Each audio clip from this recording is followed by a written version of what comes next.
할렐루야. 주님의 사랑과 은총이 함께 하시길 예수님의 이름으로 축원합니다. 말씀의 제목은 강도 만난 사람의 이웃이라는 제목으로 함께 말씀을 나누도록 하겠습니다. 오늘 본문은 예수님의 비유입니다. 예수님께서는요, 참 언제나 제자들에게 말씀을 가르치실 때 이 비유로 말씀하실 때가 참 많이 있었던 것을 보게 됩니다. 예수님께서 이 비유를 말씀하시게 된 동기는 어떤 율법사가 예수님을 시험하기 위해 영생에 관한 질문을 하게 된 것이 그 동기로 나타나 있는데요. 이 어떤 율법교사가 예수님께 나와서 질문을 했어요. 이 율법교사는 율법의 전문가로서 백성들에게 율법을 가르치는 위치에 있는 사람입니다. 이 율법사가 이렇게 물어봐요. 선생님, 내가 무엇을 하여야 영생을 얻으리까? 이렇게 물어봅니다.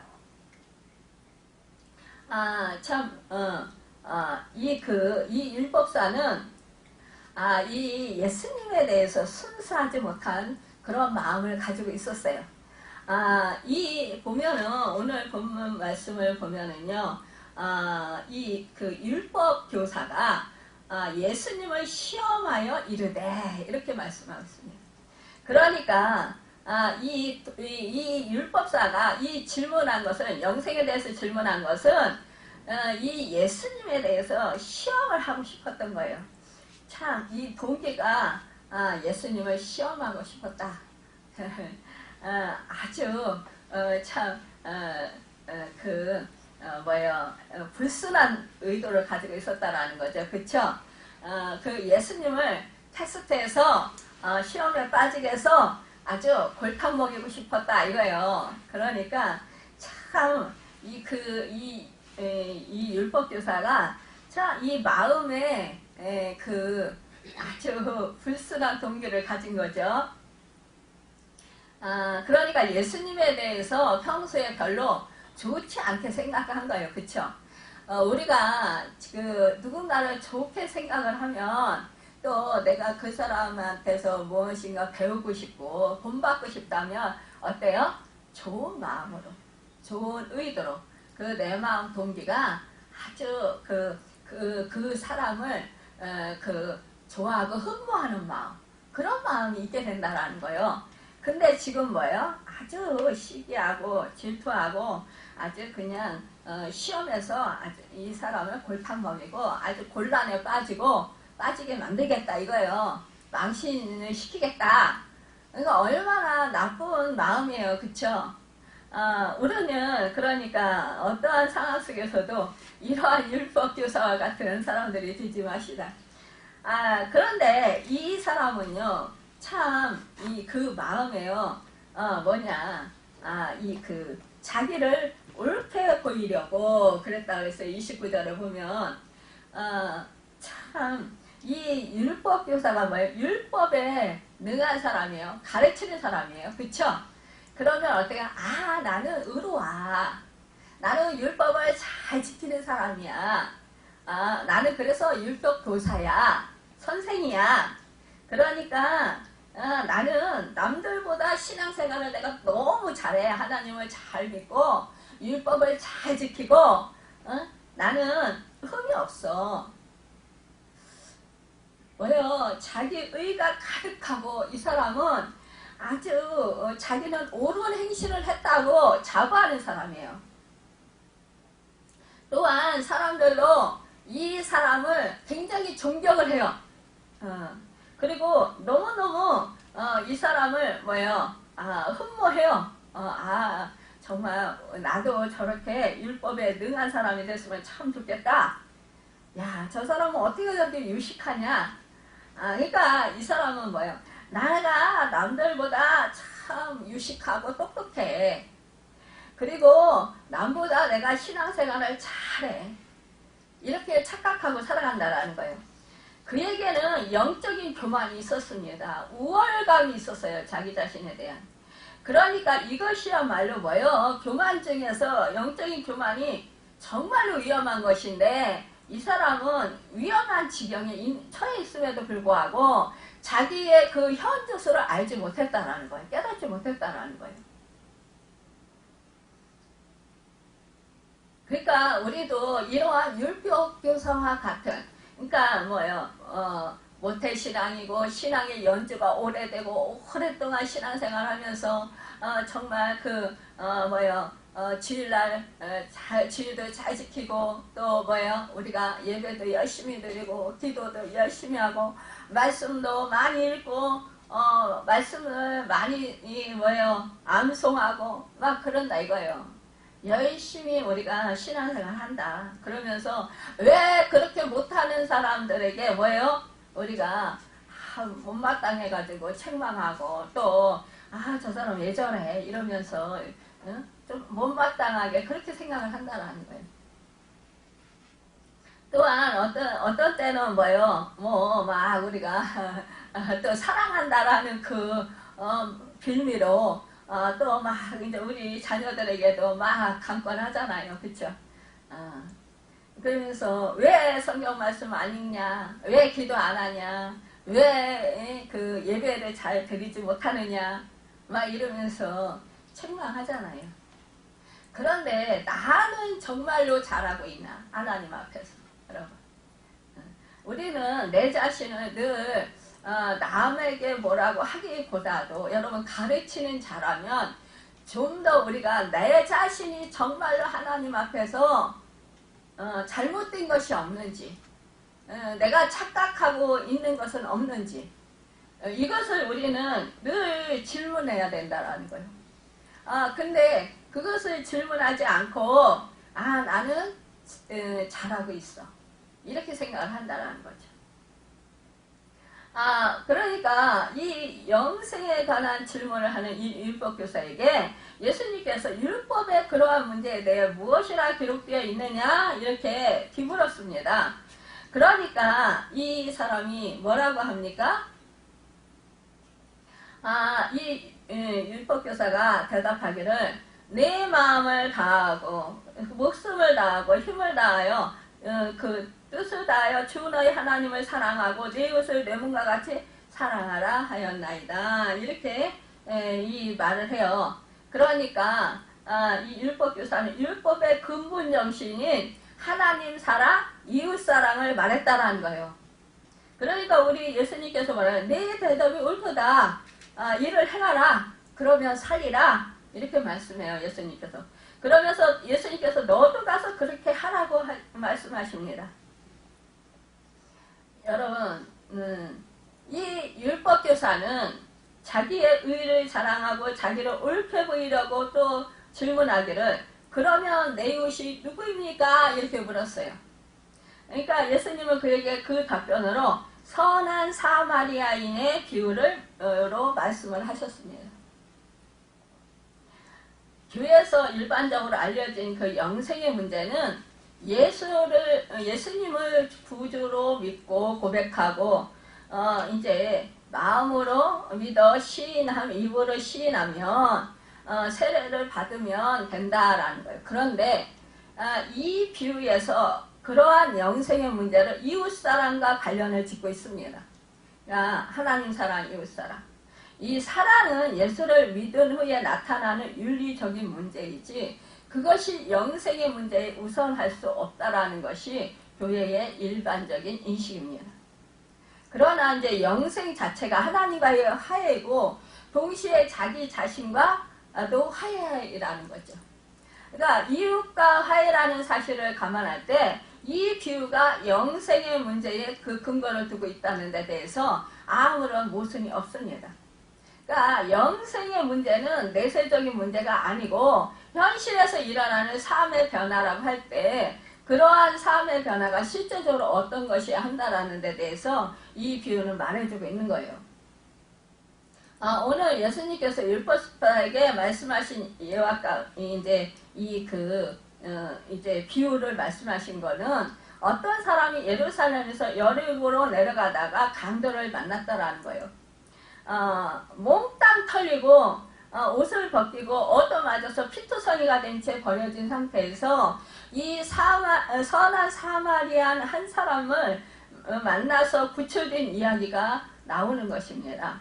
이 하나님의 말씀을 많이 알고 있으면서도 행하려고 하지 않는 사람에게 자기의 정체를 깨닫도록 하시기 위해서 해주신 말씀이다 라는 것입니다.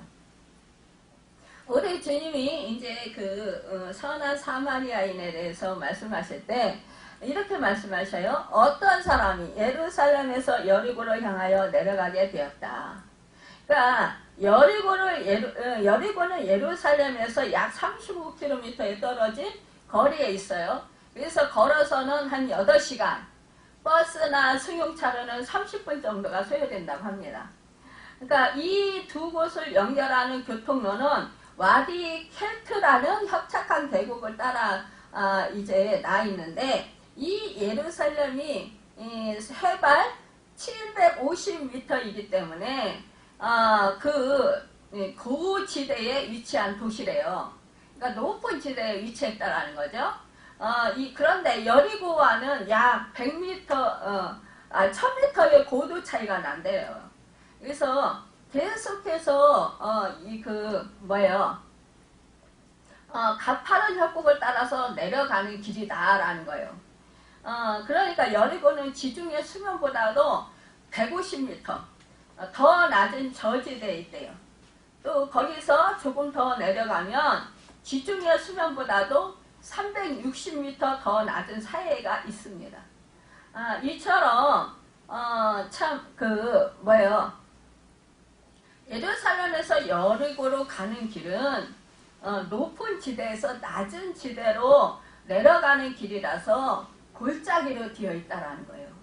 그리고 이 비탈길이고 아주 음산하다라는 것입니다. 우리가 왜 막 이렇게 높은 그 산 그 밑에 보면 이렇게 협곡이잖아요. 그런 거와 같이 이제 이렇다라는 거죠. 그래서 이 길을 붉은 길, 또 피의 길이라고 불리워졌대요. 그러니까 그만큼 이제 그 다니기가 어렵다라는 거죠. 어떤 면에서 예루살렘에서 여리고로 내려가는 이 험한 길은 우리 인생길에 비유할 수도 있을 거예요. 생존과 경쟁이 치열한 이 세상 속에서 하루하루를 산다라는 것은 참 얼마나 힘이 들고 고달픈 일입니까? 인생을 평범하게 살아간다는 것은 쉬운 일이 아니라는 거죠. 그러니까 우리가요, 정말 기적을 바라고 막 그러잖아요. 근데 정말 우리가 무사한 것, 하루를 평안하게 지낸 것, 이것이 바로 기적일 수 있어요. 우리가 차를 타고 가다가도 보면은 아슬아슬한 순간이 참으로 많이 있습니다. 그럼에도 불구하고 안전을 지켜주신 그 하나님, 그 하나님의 그 손길이 있었고 우리를 보호해주시는 그 은혜가 있었기 때문에 우리가 안전하게 살 수 있은 거예요. 그러니까 우리가 아무 일 아니란 무사고를 난 그러한 정말 평안한 삶 살아가는 것, 이것이 바로 기적 중에 기적이고 은혜 중에 은혜라는 거예요. 근데 우리는 살아가면서 아무 일이 없고 평범하면 지루해하고 힘들어하고 따분해하면서 그러면서 내 인생이 의미가 없다라고 생각을 해요. 살아가는 의미가 없다. 그러면서 우울해한다라는 거예요. 여러분, 정말로 이 세상은 이렇게 험난한 세상입니다. 보세요. 사건, 사고가 끊이지 않습니다. 이 세상은요. 그러니까, 얼마나 정말 이 세상이 살아가기가 힘들면, 고해 같은 세상이다. 이렇게 말했을까요? 또한 이 세상이 얼마나 세상살이가 힘들면, 수고와 그 인생이 슬픔뿐이다. 라고 말했을까요? 여러분, 사실상, 많은 사람들이 이렇게 대화를 하다 보면 난 너무 힘들어요. 나만 힘든가 봐요. 이렇게 말씀하시는 분이 너무 많아요. 근데 사실은 누구든지 다 보면 힘든 문제가 있어요, 여러분. 그러니까 그만큼 인생살이가 고달프고 힘들다라는 거예요. 여러분, 참으로 그래서 우리는 늘 정말 하나님께 감사하는 삶을 살아야 합니다. 여러분 사실상 우리가 인생을 살아갈 때에 하루에도 정말 수많은 그런 사건들을 그 보도를 듣습니다. 보면은 뭐 살인, 강도, 뭐 사기, 유괴, 뭐 부정한 일, 뭐 교통사고, 뭐 온갖 정말 죄악들이 난무한 그런 세상 속에서 우리가 살고 있고, 온갖 뭐예요, 우리가 때로는 질병을 앓기도 하고, 또 뭐예요, 또 마음이 상하는 일도 겪기도 하고, 또한 우리가 뭐 죄로 인하여서 아픔을 당하기도 하고 슬픔을 당하기도 합니다.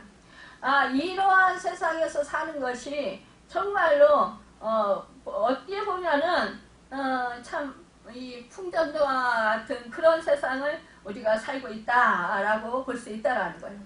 그런데 그러한 치열하게 살아가는 사람들이 바로 어찌 보면 우리 모두가 강도 만날 사람들이 아닌가 우리가 생각해 볼 수 있다라는 거예요. 인생 속에서 우리가 참된 평안을 누리지 못하는 것, 이것이 바로 강도 만난 사람들이다라는 것입니다. 여러분, 첫사람 아담이 선악과를 따먹은 때에 정말로 아담이 하나님께서 창조하셨을 때는 에덴 동산에서는 뭐예요? 이러한 고통이 없었어요. 마음에 아픔도 없었고, 마음에 참된 생각을 누려서 하나님과 대화를 하고, 정말로 마음껏 하나님께서 베풀어 주신 것들을 정말 마음껏 누리면서, 그러면서 지금 우리에게 복을 주고 우리를 악하게 변화된 그런 사자나 호랑이나 또 뱀이나 이런 것들은 친구처럼 지냈어요. 아담과. 그러나 이 아담과 하와가 선악과를 따먹고 죄를 지은 데에 결국은 모든 평화가 깨졌다라는 거예요. 그래서 우리가 정말 이 아담이 세상으로 쫓겨났고 결국은 그 독이 모든 것이 다 우리 인간사에 이 세상에 펼쳐지게 됐다라는 것입니다. 그래서 우리는 강도 만난 사람들입니다. 그러나 이 강도 만난 사람들에게 누가 찾아오셨습니까? 두 번째 아담이신 예수 그리스도가 찾아오셨다라는 것입니다. 그분이 찾아오셔서 우리의 그런 강도 만난 것을 이제 정말로 치유하시고 회복시키시고 우리를 강도 만나서 죽어가는 사람들을 이제는 살리러 오셨다라는 거예요. 살려주셨다라는 것입니다. 여러분, 우리는 생명을 강도당했어요. 그쵸? 첫사람 아담이 선악과를 따먹고 이 영원한 생명을 이제 강도당했습니다. 그런데 사탄에게 강도당했어요. 그런데 이제 우리 주님께서 이 땅 가운데 몸버려 피 흘려 죽으셔서 우리를 살려주셨기 때문에 우리는 다시 회복이 되었습니다. 우리는 이제 생명을 강도 만나서 죽었던 생명들이 다시 살아났습니다. 그 은혜가 우리에게 주어진 것입니다. 그래서 우리는 이 땅에서 살아가면서 이 강도 만난 이 사람으로서 우리가 정말 살아가는 수많은 사람들을 불쌍히 여길 수 있어야 된다는 거예요. 이 선한 사마리아인처럼, 이 선한 사마리아인의 비유에서 바로 주님을 말씀하시는 거예요. 예수 그리스도를 말씀하시는 거예요. 여러분, 이와 같이 너도 하라. 이것은 우리에게 너희도 그 강도 만난 사람처럼 구원을 받았느냐? 그렇다면 너희도 이와 같이 가서 나처럼 행하라 이거예요. 여러분,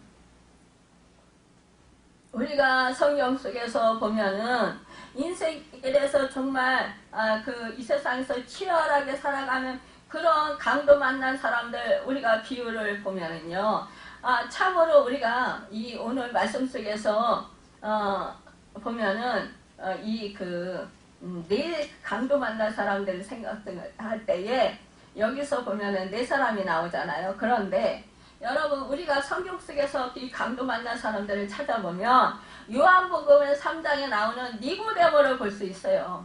그 사람은 정말로 일주일에 2번 금식하고 하루에 3번 기도하고 뭐예요? 7번 찬양하고 11조를 드리는 바리새인이었다라는 거예요. 그러니까 성경을 가르치는 이스라엘의 선생이었고 유대 최고 행정기관의 사내들이 공의의 의원 중에 한 사람이었어요. 그러나 그는 뭐예요? 영생의 확신을 갖지 못했어요. 그러니까 이것은 뭐예요? 바로 영생에 대한 그런 강도 만난 사람이었다라는 거예요.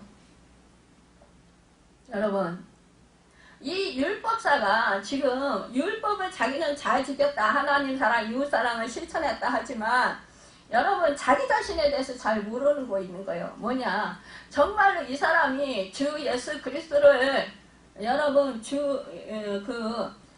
믿음으로 믿지 않았다라면 이 사람은 이 하나님 사랑, 이웃 사랑을 실천할 수 있는 그러한 영생이 없어요, 여러분. 그렇기 때문에 이 하나님 사랑, 이웃 사랑을 실천할 수가 없어요. 우리가 주 예수 그리스도를 믿어서 그분의 생명을 받은 자만이 여러분 우리가 하나님 사랑, 이웃 사랑을 실천할 수 있습니다. 왜요? 우리는 할 수 없어요. 그러나 주 예수 그리스도께서 우리 안에 새 생명을 주셔서 그 생명이 살아나서 죽었던 생명들이 어떻게 하나님 사랑, 이웃 사랑을 하겠어요? 그렇죠? 그러나 우리가 예수 그리스도의 새 생명을 받은 사람들만이 하나님 사랑을 깨달아 알고 또한 이웃 사랑에 대해서 깨달아 알고 그 사랑을 할 수 있다는 것입니다, 여러분. 그래서 그 율법을 지킬 수 있다는 거예요. 우리가 한 사람도 율법을 지킬 사람은 다 지킬 사람은 한 사람도 없어요. 율법은 몽학선생입니다. 몽학선생은 뭐예요? 이 초등학문과 같다라는 거예요. 그러니까 우리가 죄에 대해서 깨달아 알게 하는 거예요. 그렇다면 거기서 우리가 죄 없이는 할 수 없다라는 것입니다. 생명을 살릴 수는 없다라는 거예요. 이 율법이 우리를 분별력을 주는, 깨달음을 주는 역할을 할 수 있어요. 그러나 그 율법을 우리가 인간이 지킬 수는 없어요. 그러나 우리가 예수 그리스도의 그 생명을 얻어서 정말로 그 주님의 생명으로 우리가 주인으로 모시고 살며 새 생명을 받은 사람들로서 우리는 우리의 능력이 아닌 주 예수 그리스도의 그 능력으로 여러분 우리가 그 율법을 지킬 수 있는 것입니다. 그러니까요, 우리는요, 내가 모르고 정말 이렇게 이 율법교사 같이 말하는 경우가 너무나 많이 있다라는 거예요. 여러분, 우리가 요한복음 4장에 나오는 이 사마리아 여자는 남편이 5이 있었어요. 만족과 안정이 없었습니다. 그래서 도덕적으로 강도만난 사람이었다라는 거예요. 여러분, 그러잖아요. 양심을 도둑맞은 사람이라는 것입니다. 요한복음 5장에 나오는 병자는 38년 동안 자리에 누워 있었어요. 이 사람은 삶의 기쁨이 없었어요. 그러니까 육체적으로 건강을 강도 만난 사람입니다. 여러분, 누가복음 5장에 어부들은 밤새도록 그물을 던졌지만 한 마리의 밤새도록 그물을 던지고 수고했는데 한 마리의 고기를 잡지 못했어요.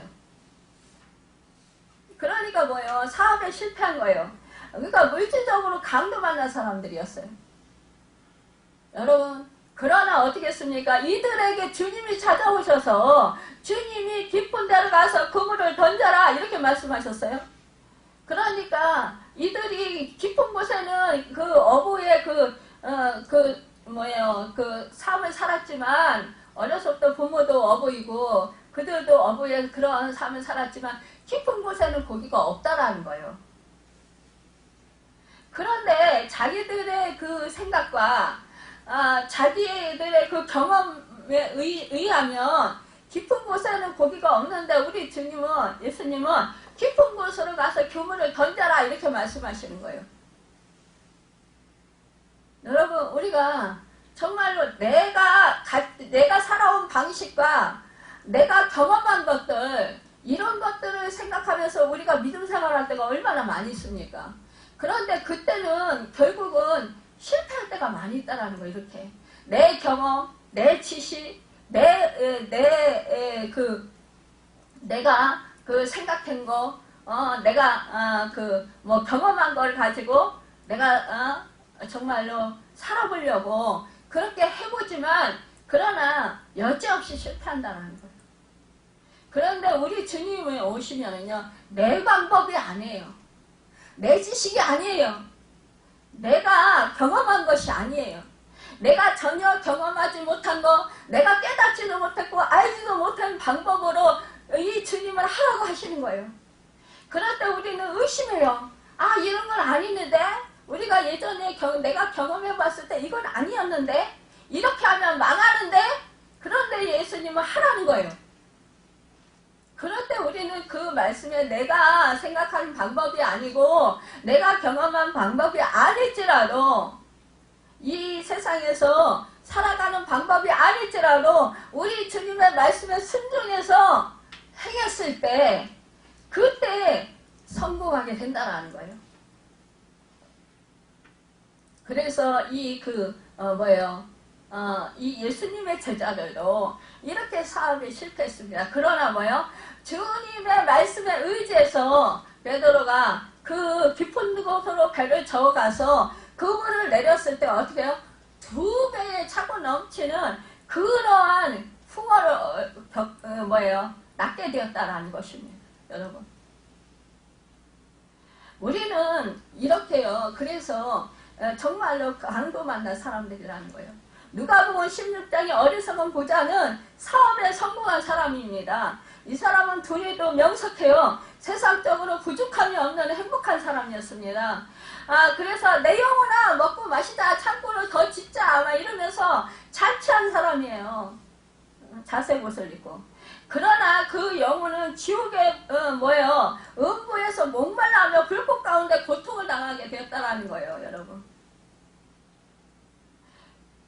그 영혼이 바로 강도를 만난 사람이라는 것입니다.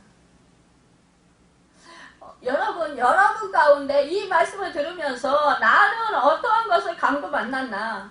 여러분 한번 자신을 생각해 보세요. 믿는다고 하면서 첫사랑과 기도와 감사와 찬양과 예배를 강도받지 않았습니까? 아니면은 정말로 내가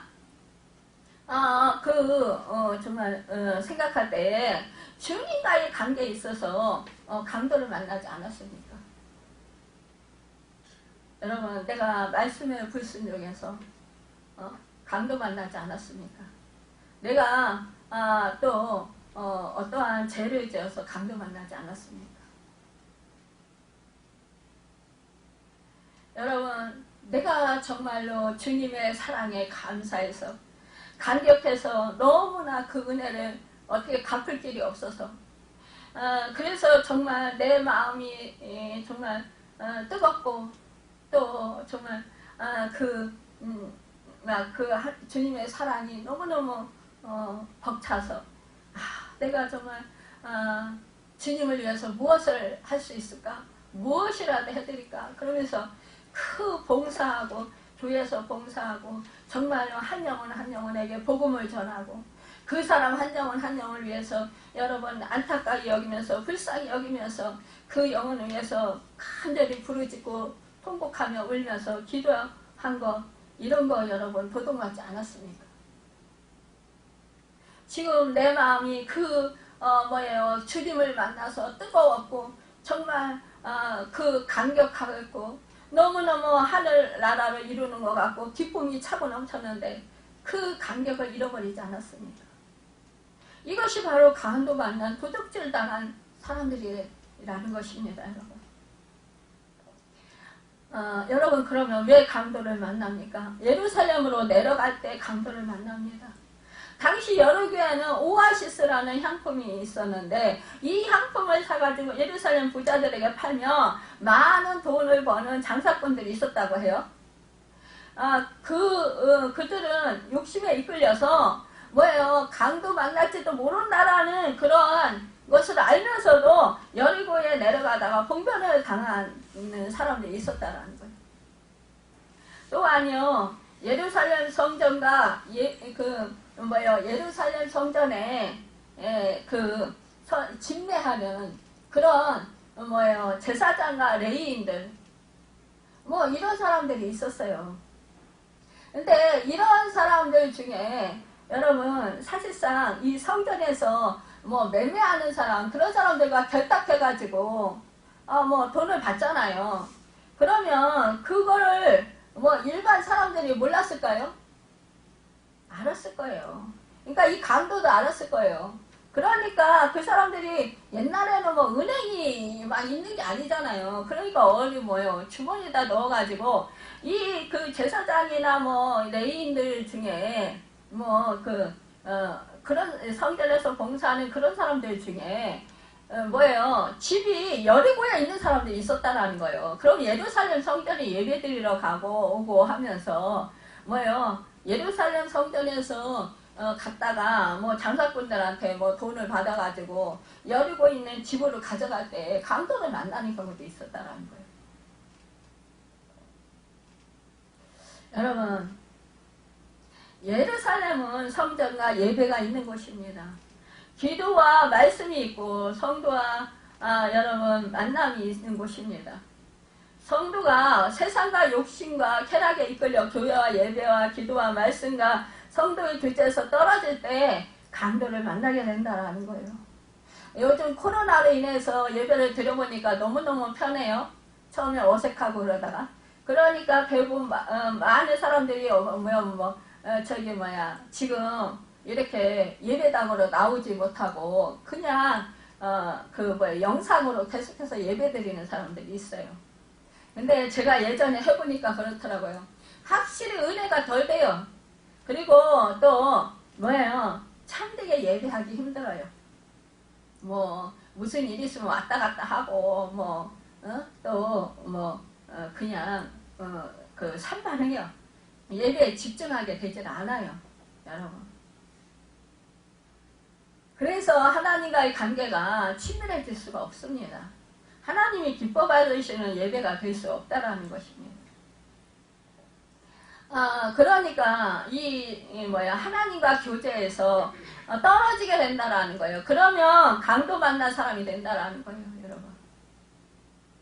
사사기에 등장하는 그 나오미는 유대 땅 베들레헴을 등지고 세상을 상징하는 모압으로 내려가서 하나님께 금하시는 이방원인을 시켰어요. 그렇죠? 이 모압 여자들하고 이 아들들하고 결혼을 시켰어요. 그런데 어떻게 됐습니까? 그 아들들이 다 죽어요, 여러분. 이 하늘 같은 남편이 죽고 태산같이 믿었던 두 아들마저 잃고 결국 청산 가부가 된 이 두 자와 함께 외로운 시세가 되고 만다라는 것입니다. 여러분, 그런데 이 나오미가 떡집인 베들레헴으로 다시 실패해가지고 돌아왔을 때는 다시 회복됐어요. 여러분, 그러나 이렇게 여리고처럼 예루살렘을 등지고 모압으로 내려간 이 사람은 결국은 이 가정은 강도를 만났다라는 것입니다. 하나님과 멀어지면 강도를 만나게 돼 있다라는 것이에요. 우리는 예루살렘을 향하여 올라가는 자이기를 바랍니다. 또한 불순종할 때 강도를 만나게 됩니다. 요나 선지자는 아수리아의 수도 니느웨를 쳐서 심판을 경고하라는 이 하나님의 명령을 받았어요.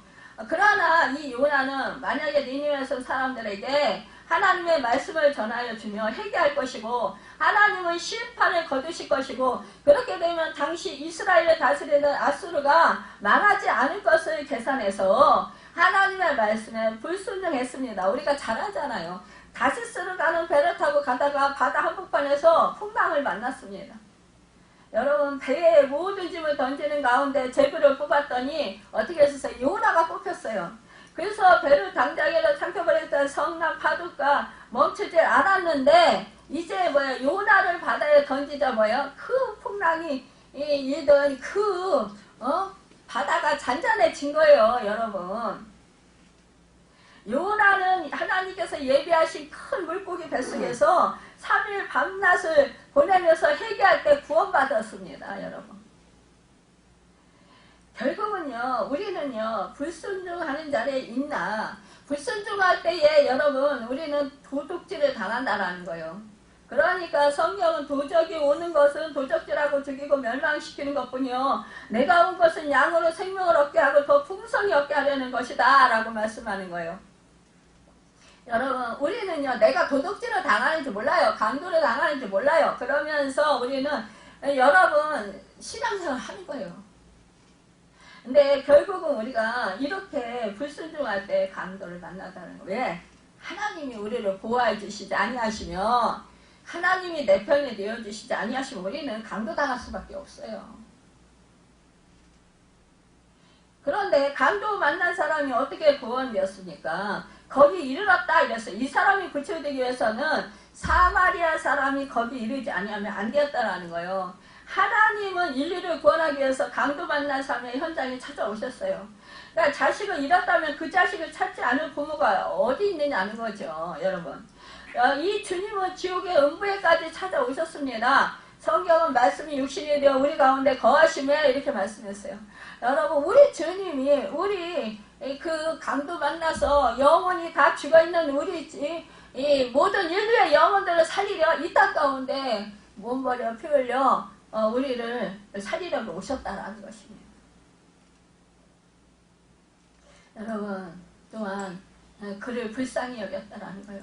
그러니까 우리 하나님이, 우리 예수 그리스도께서 우리 인류의 영혼들을 불쌍히 여기셨다라는 거예요. 긍휼히 여기셨다라는 거예요.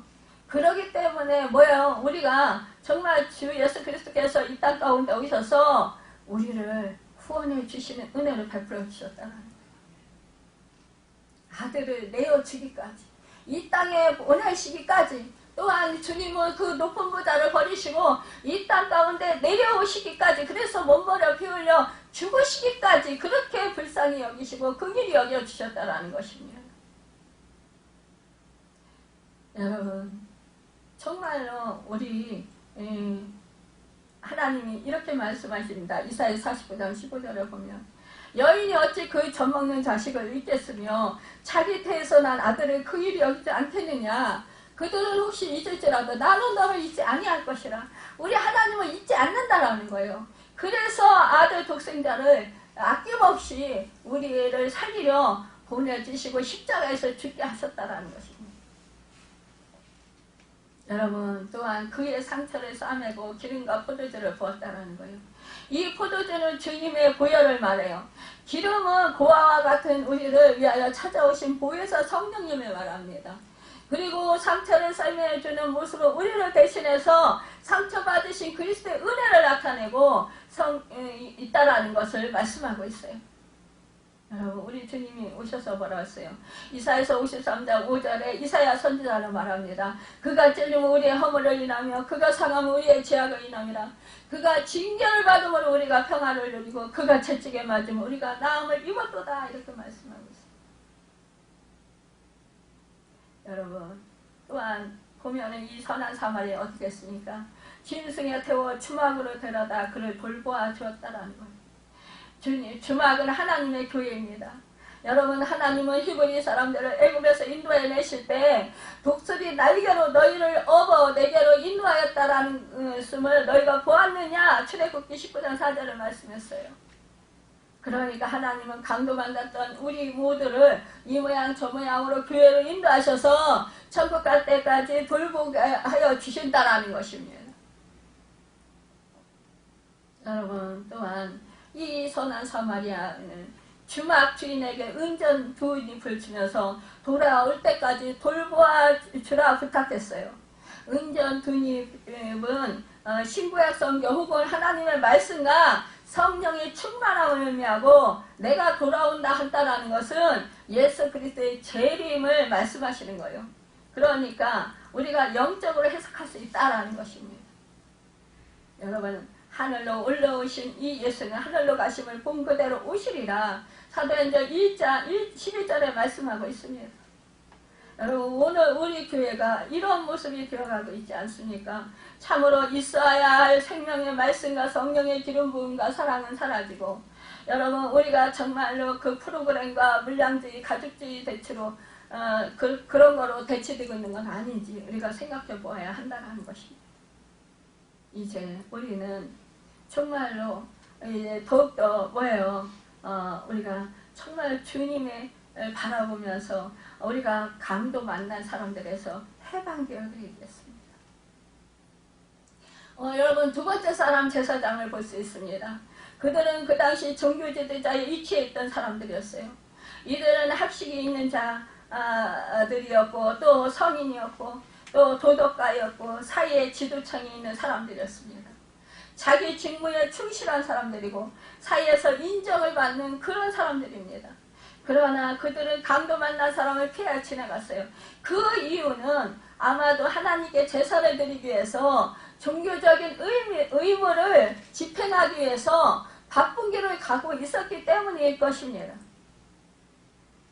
그와 같은 제사장들이 그들의 신분상 죽은 것은 절대로 만지거나 가까이 하지 않아야 한다라는 엄격한 윤례가 있었어요. 민수기 19장 12절에 보면.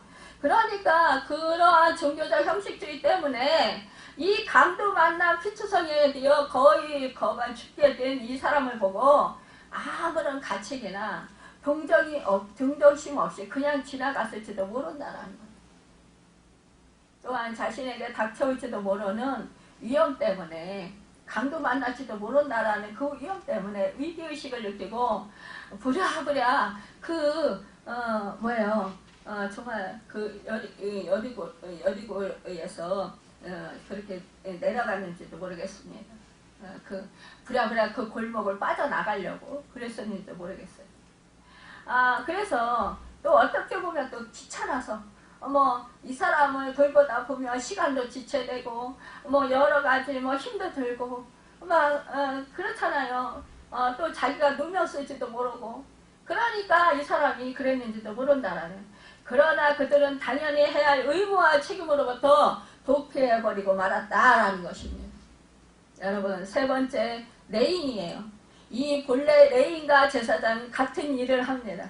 그러나 이 제사장이 아론의 직계로 한정되면서부터 이거예요. 다른 레위 지파는 그 레인으로 불리우고 제사장 밑에서 이제 종교적 공무에 종사하는 계급을 가리키게 되었어요. 이 모든 레인은 성전에서 근무 시에 그 위에는 백성을 가르치는 역할을 맡고 있었습니다. 그리고 성전 관리하는 그런 일을 하기도 합니다. 이들 역시 제사장과 마찬가지로 종교적인 금기를 철저히 지켜왔다라는 거예요. 이 레인 역시 강도를 만난 사람을 그냥 지나칠 수 있는 정당한 이유를 가지고 있었다는 거예요. 혹시라도 시체를 만지면 부정하니까 자기가 성전 일을 할 수 없다. 이 핑계를 대고 갈 수 있었다라는 것이죠. 여러분 정말로 이 네 번째 사마리아인입니다. 이 사람이 사마리아 사람은 유대인들이 상종을 기피하는 사람이에요.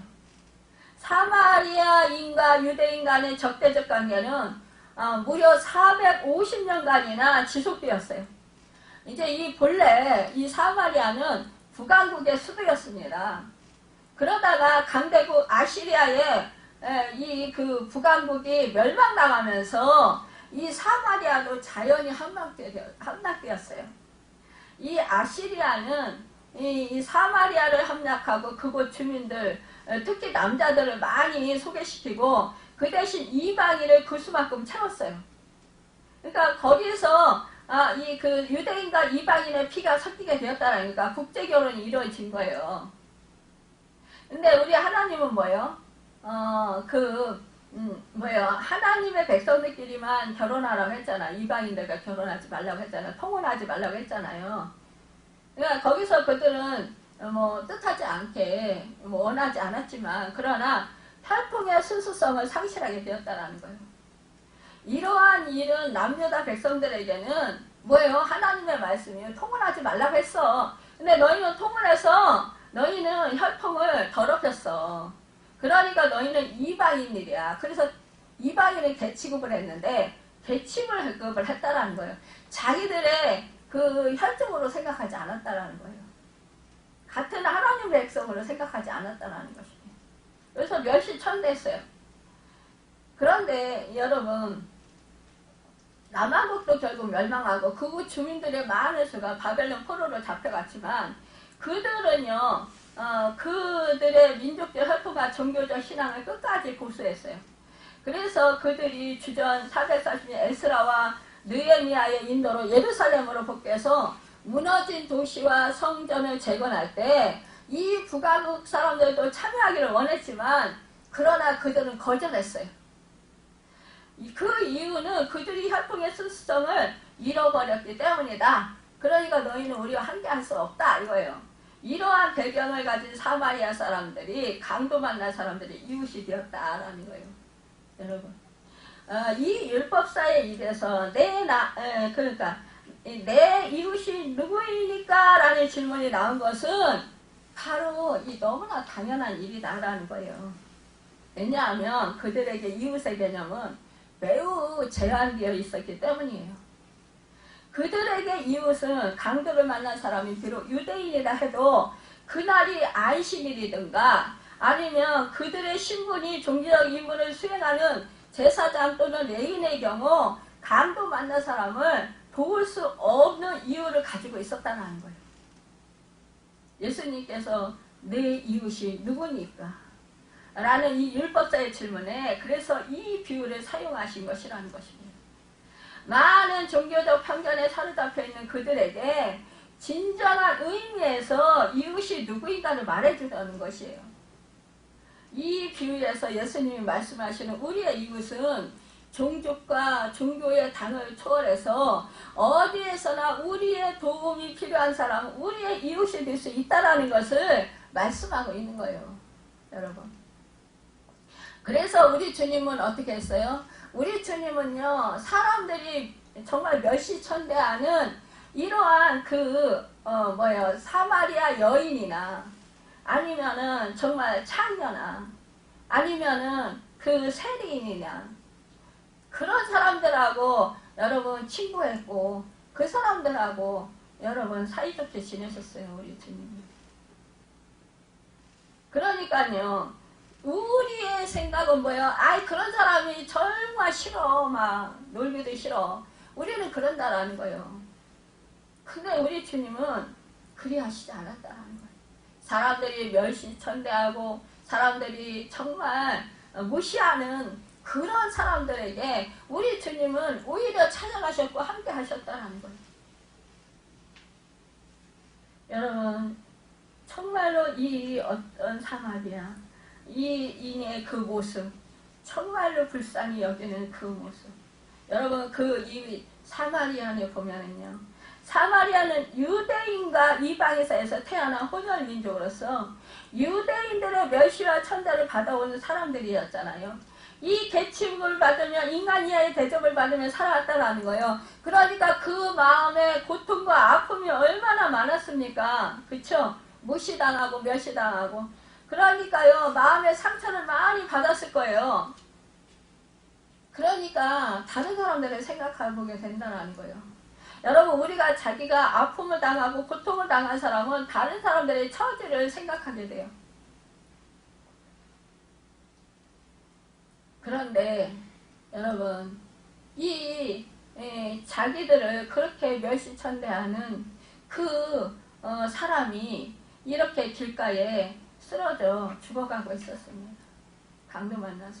그를 보고 불쌍히 여겨 가까이 가서 상처를 닦아주고 기름과 포도주를 발라주고 짐승에 태워 여관으로 데려가서 거기서 돌봐주고 돈을 더 지불하면서 앞으로 일까지도 부탁했다라는 거예요. 여러분, 그에게는 강도 만난 이웃을 볼 수 있는 눈이 있었다라는 거예요. 열려 있었다라는 거예요. 불쌍히 여길 수 있는 마음이 있었다라는 거예요. 그 마음을 행동으로 옮길 수 있는 의지가 있었다라는 거예요. 이 사마리아는 민족주의 장벽을 초월해서 자기가 상처받은 것을 초월해서 시간과 물질을 사용했다라는 거예요. 여러분, 참사랑의 섬김은 섬김의 대상을 문제 삼지 않습니다. 오직 사랑하는 것만을 문제 삼는다라는 것입니다. 여러분 오늘 말씀에서 핵심은 이 사마리아에 있는 모습이라는 거예요. 그는 강도 만난 사람을 볼 수 있는 눈과 공감하고 그의 아픔과 고통을 불쌍히 여길 수 있는 가슴이 있었다라는 거예요. 또한 행동할 수 있는 발이 있었고 섬길 수 있는 손이 가지고 있었다라는 거예요. 여러분 사마리아는 어떻게 그런 행동이 있었을까요? 그는 평소에 많은 상처를 입고 있었고 그 상처를 안고 살아갔던 사람이었다라는 거예요. 그 아픔을 안고 살아갔던 사람이라는 거예요. 몸소 고통을 당하고 상처를 겪어본 사람만이 자기 주변에 고통받는 사람들의 아픔을 제대로 인식하고 그 아픔을 반응할 수 있다는 거예요. 여러분 그래서 우리는 사마리아인에게서 상처 입은 치유자로서의 인간의 모습을 발견하게 됐다는 것입니다. 여러분 그렇다면 상처 입은 치유자가 되려면 첫째 자기 자신의 온갖 상처와 고난의 삶을 긍정하고 받아들여야 한다는 것입니다. 여러분 내가 여러분과 제가요 이 상처받고 고통받은 거 정말로 주님이 치료해 주시잖아요. 그러면 우리 주님은요 그런 사람들을 붙여줘요. 그러면 그 사람들을 만나서 그 사람들을 내가 받은 상처와 고통과 아픔을 정말로 알기 때문에 그 사람들을 다 이해할 수가 있어요. 그러니까 그들의 마음을 이해하고 그들의 상처를 이해하고 그러니까 싸매줄 수 있고 그러면서 도울 수 있는 거예요. 긍휼히 여기고 불쌍히 여기는 마음을 갖게 된다는 거예요. 여러분 두 번째 그리스도를 통해 나의 온갖 상처를 치유받아야 한다는 거예요. 그래야 상처 입은 치유자가 될 수 있습니다. 상처 입은 다른 사람들이 치유할 수 있는 사람이 될 수 있다는 거예요. 이러한 은혜가 있기를 예수님의 이름으로 축원합니다. 여러분 우리가요 상처 입은 사람들이 어쩌면 또 다른 사람들에게 더 많은 상처를 줄 수도 있어요. 왠지 아세요? 내가 상처가 너무 많아. 내가 마음이 아파. 그러니까 나를 위로해줘. 막 이러면서 계속 나만 위로해줘. 내가 최고 고통을 많이 받았어. 그러니까 나를 섬겨줘야 돼. 내가 지금 최고 많이 아파. 그러니까 나만 섬겨줘야 돼. 이러면서 다른 사람을 배려 않는 경우가 있어요. 반드시 이것은요 주 예수 그리스도 안에서 우리가 치료받았을 때 치유자로 쓰임받을 수 있다는 것입니다. 내가 살아있으면 여러분 내가 상처받았다고 내 아픔을 내가 스스로 싸매려고 하면 절대로 치유받을 수 없습니다. 그러나 이 상처를 주 예수 그리스도 앞에 내려놓고 여러분 맡기고 그러면서 그분에게서 치유를 받을 때 여러분 그때야만이 여러분 우리는 치유자로 쓰임받을 수 있다는 것입니다. 여러분 우리는 또한 하나님 앞에서 회개합니다. 우리는 모든 이 말씀 앞에 이렇게 자복할 수 있습니다. 정말로 여러분과 제가 생각해 보겠습니다. 오늘 말씀 속에서 나는 어떤 사람인가? 강도 만난 사람인가? 강도 만났으면 어떤 것을 강도 만났는가? 나는 제사장인가? 나는 아니면 레인인가? 여러분 나는 선한 사마리아인가? 이 말씀 속에서 우리는 내 자신을 돌아보면서 여러분 우리 주님 앞에 기도해 보시길 바랍니다. 그리고 나를 살피고 나서 내가 만약에 강도 만난 것이 있다면 그것을 하나님께 내어놓고 기도하시길 바랍니다. 그래서 그 강도 만난 것을 이제 정말 다시 치유받고 회복하시길 바랍니다. 또한 여러분 내가 제사장이라면 내가 레인이라면 그 다른 사람의 아픔을 보고도 무관심했다면 여러분 회개하시고 그리고 정말 주님 앞에 주님 사랑받아서 그 사람들을 섬기시길 바랍니다. 아무 조건 없이 오직 주님께 받은 그 은혜 감사해서 그래서 차원함으로 섬기시길 바랍니다. 우리는 모든 이 말씀 앞에 그래서 자복해야 합니다. 하나님 나는 이대로 살 수 없습니다. 나는 죄인입니다. 나의 모습은 제사장과 레인의 모습이었습니다. 여러분 나는 이렇게 정말로 강도 만난 사람이었습니다. 주님을 떠나서 강도 만난 사람이었습니다. 이렇게 고백할 수 있어야 됩니다. 희귀할 수 있어야 됩니다. 여러분, 그리고 또한 여기서 끝나지 말고 한 걸음 더 나아가서 여러분 예수님을 바라보십시오. 나를 위해서 십자가에서 피를 흘려 자신을 희생하신 주님을 바라보아야 합니다. 선한 사마리아인으로 나를 살리려 이 땅 가운데 오셔서 몸버려 피 흘려 죽기까지 사랑하신 그 사랑을 여러분 깊이 묵상하시길 바랍니다. 여러분, 나야 상관이 없이 얼굴색이 다르고 언어도 다르고 피부가 다른 한 사람으로 찾아오셔서 내 삶에 눈물과 고통과 고독과 모든 질병을 짊어지시고 십자가에서 피 흘려 돌아가신 그리스도의 사랑을 깊이 깨달아야 합니다. 이 사랑 때문에 내가 연약하지만 내 물질이 아까울지라도 여러분 그 사랑 때문에 내어줄 수 있고 정말로 여러분 이웃의 형제자매를 붙잡고 그들의 고독과 눈물과 상처와 신음소리를 듣고 그들을 끌어안고 아픔을 끌어안고 여러분 정말로 내 삶의 주막으로 돌아와 하나님의 사랑을 함께 나눌 수 있는 그런 우리 모두가 되길 바랍니다. 주님께서 우리 모두에게 말씀하십니다. 내 의견에는 누가 강도받는 자의 이웃이 되겠느냐. 바로 자비를 베푼 자입니다. 여러분, 예수님께서 이르시되 가서 너도 이와 같이 하라 말씀하시네요. 여러분과 제가 이와 같이 여러분 하셔서 정말로 우리가 한 영혼이라도 정말로 소중히 여기면서 주님의 마음을 품고 그렇게 섬길 수 있는 여러분 치유받고 섬길 수 있는 그런 축복의 사람들이 다 되시길 예수님의 이름으로 축원합니다. 기도하겠습니다.